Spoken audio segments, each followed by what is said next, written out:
eu vou acabar explicando agora alguns dos motivos desse caso não ser considerado somente um caso de assassinato. A empregada Maria, ela era nova no local, porque 6 meses antes dos assassinatos, a antiga empregada pediu demissão, que ela tinha ficado muito assustada com algumas coisas estranhas que tinham acontecido ali no local. É bastante divulgado que ela dizia ouvir passos que vinham do sótão e ela acreditava que a casa era assombrada. Muitas vezes, inclusive, ela sentia que estava sendo observada por alguma coisa invisível. A família também chegou a ouvir passos vindos de cima, mas o Andrés foi lá e verificou o sótão e não achou simplesmente nada. O homem chegou a considerar essa conversa da empregada como uma besteira e uma simples superstição. Porém, o próprio Andrés ele passou por situações inexplicáveis alguns dias antes da tragédia acontecer. A princípio, ele encontrou um jornal na frente de casa, o que não devia ser algo muito incomum na época, já que, como não tinham acesso a, por exemplo, televisão e tudo mais, era bem comum a galera ler o jornal e deixando pela casa, né? Só que tem um porém, que esse jornal a família não assinava. E ninguém da região assinava também. Isso reduzia ainda mais a chance de ter sido uma entrega por engano. Então era um jornal que vinha de outra região.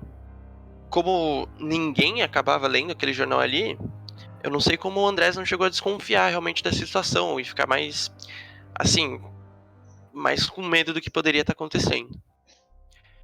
Nessa mesma época, uma das duas chaves da casa desapareceu.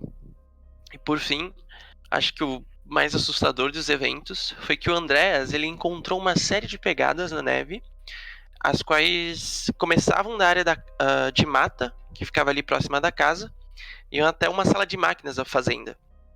Quando ele chegou nessa sala de máquinas, a fechadura ela estava quebrada, e quando o Andrés entrou, ele viu que não haviam marcas de passos fazendo o caminho de volta do local. Uma coisa interessante para falar sobre a fechadura é que algumas versões dizem que essa fechadura ela tava como se tivesse sido, entre muitas aspas, mastigada, como se alguém tivesse quebrado ela com um alicate, coisa que demoraria muito para ser feita e faria muito barulho, mas ninguém ouviu.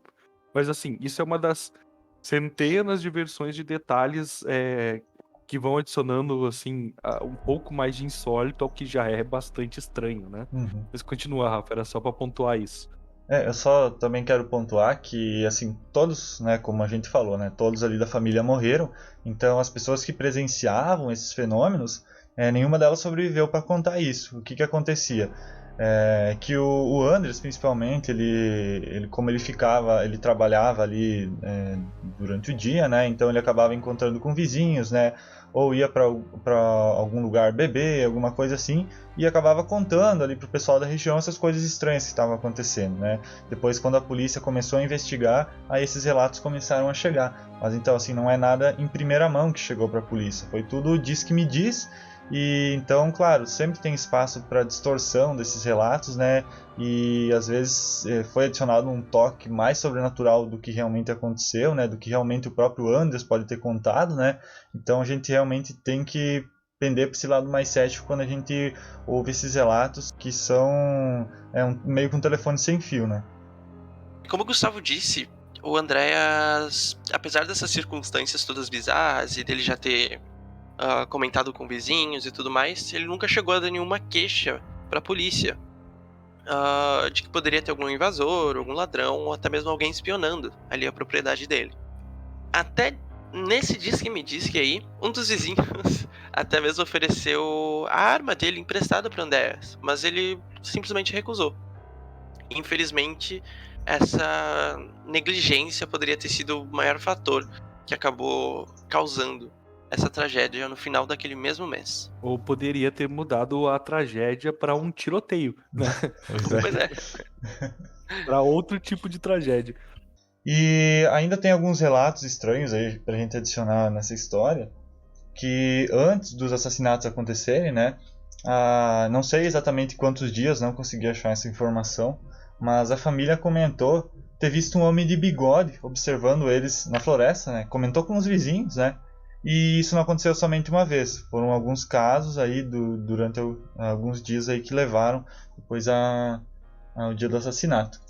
Eu também encontrei uma informação, né? Também não consegui confirmar em outras fontes, mas uma colega da Casília, né? Da menina Casília, ela contou que no dia antes, né, de acontecer os assassinatos, né, os assassinatos foram numa sexta-feira, né, na noite ali da sexta-feira para o sábado, na madrugada. E na sexta-feira a Casília foi na escola normalmente, né, e uma amiga dela depois, né, que o crime aconteceu, relatou que na noite antes, né, dela, ou seja, na quinta para sexta, a mãe teve uma briga dentro de casa, né? Não falou o porquê ou com quem exatamente foi essa briga, e ela chegou a fugir da fazenda, né? A sair ali do local. E tiveram que ir atrás dela, né? E encontraram ela depois, algumas horas depois da floresta, né? Dentro da floresta, né? Então, foi encontrada sozinha, né? Não sei. Mas assim, também é outra circunstância estranha, né? Ali que envolve toda a situação.